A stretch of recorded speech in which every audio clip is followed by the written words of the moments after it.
Bismillahirrahmanirrahim. Assalamualaikum warahmatullahi wabarakatuh. Saya akan mempresentasikan hasil diskusi kelompok 2 dengan judul Nilai dan Peran Guru Penggerak. Temanya P5 Gaya Hidup Berkelanjutan. Di kelompok 2 ini kami terdiri dari saya sendiri Irwandi SPD, kemudian didampingi dengan rekan CGP Ibu Maria Fitriani SPD, kemudian rekan CGP Bapak Solehan SPD MPD, dan yang terakhir rekan CGP kelompok 2 Bapak Maredi Sosiawan SPD.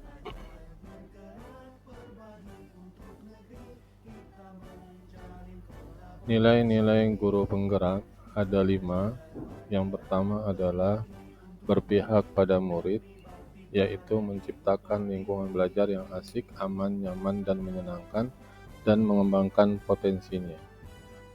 Yang kedua adalah inovatif, membuat gagasan-gagasan baru dan tepat guna. Yang ketiga, nilai mandiri, yaitu mendorong diri untuk aksi serta mengambil tanggung jawab. Yang keempat, nilai reflektif, memaknai segala pengalaman dan peristiwa. Dan yang kelima, nilai kolaboratif, yaitu membangun hubungan yang positif dengan berbagai pihak. Kemudian peran guru penggerak ada 5. Yang pertama adalah menjadi pemimpin pembelajaran. Yang kedua adalah menggerakkan komunitas praktisi. Yang ketiga menjadi coach untuk guru lain. Yang keempat mendorong kolaboratif guru. Dan yang terakhir kelima mewujudkan kepemimpinan murid. Untuk nilai yang berpihak pada murid, dengan peran CGP yaitu mewujudkan kepemimpinan murid, dengan caranya yaitu menyusun kesepakatan belajar, memberikan kebutuhan pembelajaran peserta didik, merancang modul ajar dan metode pembelajaran sesuai dengan kebutuhan murid. Ini nilai yang ditonjolkan Ibu Maria Fitriani SPD dari SMA Negeri 15 Kota Bekasi. Kemudian yang kedua, nilai kolaboratif yang ditonjolkan oleh Bapak Solehan SPD MPD. Beliau dari sekolah SMA Negeri 2 Kota Bekasi, dengan peran mendorong kolaboratif antar guru. Caranya adalah kolaborasi rekan sejawat untuk pembelajaran berbasis praktikum di laboratorium, kemudian menjadi pelopor pembelajaran berbasis praktikum lab, serta mengajak dan mendorong teman sejawat untuk bekerjasama dalam mempersiapkan pembelajaran berbasis laboratorium. Nilai mandiri yang ditonjolkan oleh Bapak Irwandi, saya sendiri, dengan peran menjadi pemimpin pembelajaran. Dengan aksinya adalah aktif dalam mengikuti pelatihan mandiri di PMM, kemudian aktif mengikuti pelatihan guru pembatik, kemudian mandiri merancang dan mengimplementasikan strategi pembelajaran yang relevan dengan kebutuhan siswa saat ini, seperti pembelajaran berbasis teknologi dan berdiferensiasi. Kemudian nilai yang keempat yang ditonjolkan oleh Bapak Mariadi Sosiawan adalah nilai inovatif. Sebagai peran guru penggerak adalah menjadi coach untuk guru lain. Inovasi yang beliau lakukan adalah pembuatan video pembelajaran berbasis YouTube, kemudian pemanfaatan handphone untuk praktek simulasi rangkaian, kemudian penerapan Google Site untuk administrasi sekolah, dan aktif mengikuti lomba teknologi tepat guna. Berdasarkan nilai-nilai yang dituangkan di kelompok 2, kegiatan yang akan kami lancang adalah gaya hidup berkelanjutan dengan pengelolaan sampah menjadi barang bernilai, pembuatan dokumentasi pengelolaan sampah dengan nilai yang dikembangkan adalah berpihak kepada murid, dan peran guru penggerak mewujudkan kepemimpinan murid.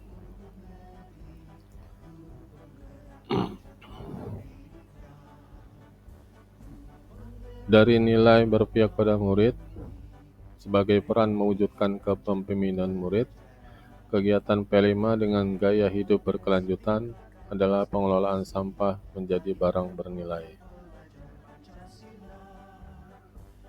Kemudian apa tujuannya? Tujuannya adalah yang pertama adalah murid menyadari pentingnya menjaga kebersihan lingkungan. Murid dapat memanfaatkan limbah, khususnya limbah anorganik, menjadi barang yang bernilai. Murid dapat menjelaskan proses pengolahan limbah plastik yang melalui aplikasi Canva. Murid dapat membedakan sampah sesuai dengan jenisnya. Kemudian rancangan kegiatan ada 5. Yang pertama adalah mengenalkan macam-macam sampah dan jenisnya. Yang kedua adalah memberikan informasi dampak sampah terhadap lingkungan. Yang ketiga, mengenalkan pentingnya mengolah dan memanfaatkan sampah. Yang keempat, menghasilkan produk. Dan yang kelima adalah melakukan gelar karya. Dan ini adalah aksi-aksi yang sudah ditunjukkan. Yang pertama, mengenalkan macam-macam sampah dan jenisnya. Yang pertama, mengajak murid untuk melihat sampah di sekitar. Murid mengamati macam-macam sampah dan jenisnya. Murid dapat membedakan sampah organik dan non-organik. Mengenalkan dampak sampah di lingkungan, mengajak murid untuk ke TPA, tempat pembuangan akhir. Murid mengamati langsung dampak adanya banyak sampah dan tidak diolah dengan baik. Murid membuat vlog atau mencatat kegiatan. Kemudian aksi yang lainnya adalah mengenalkan pentingnya mengolah dan memanfaatkan sampah. Bekerja sama dengan bank sampah atau komunitas peduli sampah pentingnya mengolah sampah. Murid akan mendapatkan informasi tentang sampah yang dapat didaur ulang atau yang tidak. Murid berpikir kritis untuk memanfaatkan sampah dengan nilai jual. Hasil yang terakhir yaitu menghasilkan produk dengan membuat video tentang ajakan positif tentang pemanfaatan sampah diupload ke media sosial, pembuatan poster digital diupload di media sosial, pembuatan poster non-digital di tiap kelompok, pembuatan produk dari pemanfaatan sampah menjadi nilai jual. Ini adalah dokumentasi dalam hal melakukan gelar karya. Semua karya murid dipajang sebagai bentuk penghargaan atau apresiasi hasil kerja murid. Dengan orang tua diundang sebagai bentuk kolaborasi untuk melihat dan mengapresiasi hasil karya. Produk yang dihasilkan dapat dijual dan hasil penjualan dapat digunakan kebutuhan kelas. Kemudian nilai-nilai yang ada pada kegiatan. Nilai mandiri, murid melaksanakan tanggung jawabnya ke dalam kelompoknya. Nilai kolaboratif, berkolaborasi dengan guru, orang tua, dan bank sampah. Di dalam kelompok murid dapat berkolaborasi dan bertukar pikiran ide-ide kreatif. Berpihak pada murid. Murid diberikan kebebasan berekspresi sesuai dengan perannya sehingga dalam kelompok murid merasa senang dan nyaman. Kemudian nilai inovatif, murid berinovasi menghasilkan produk video, poster maupun daur sampah. Di akhir sesi diskusi ada beberapa pertanyaan dan tanggapan, diantaranya dari Ibu Farha, yaitu pertanyaan kesepakatan bersama berpihak pada murid, apakah ada punishment untuk kesepakatan yang tidak dijalankan, dan ini dijelaskan oleh Ibu Maria, ada dengan punishment. Tentunya punishment ini sudah disepakati bersama murid. Sebagai contoh adalah murid melaksanakan kesepakatan jika tidak melakukan piket, maka akan didenda untuk keperluan kelas. Kemudian ada pertanyaan dari Pak Dani, nilai berpihak pada murid dalam konteks pemanfaatan Canva dan Google Sites seperti apa? Dengan Canva nantinya murid akan cenderung lebih tertarik untuk membuat video atau presentasi. untuk Google Sheet murid untuk menyimpan tugas dengan portofolio digital sehingga mudah untuk mereka pelajari tanpa membawa HP. Selanjutnya ada pertanyaan dari Bu Dewi, yaitu berpihak pada murid, memberikan kebutuhan murid seperti apa contohnya. Dijawab oleh Ibu Maria, contoh mengikuti kegiatan ekskul, kegiatan P5, murid dapat berkelompok dan saling membagi pekerjaan sesuai potensi yang dimilikinya. Sebagai refleksi dari kegiatan yang sudah dilakukan, yang sudah ditonjolkan di dalam kelompok ini, ada evaluasi tentang kegiatan menunjukkan nilai-nilai peran penggerak. Kami memilih kegiatan P5 dengan tema gaya hidup berkelanjutan dengan menghasilkan video positif tentang sampah, ajakan mencintai lingkungan, poster digital maupun non-digital, serta produk pengolahan sampah menjadi barang bernilai.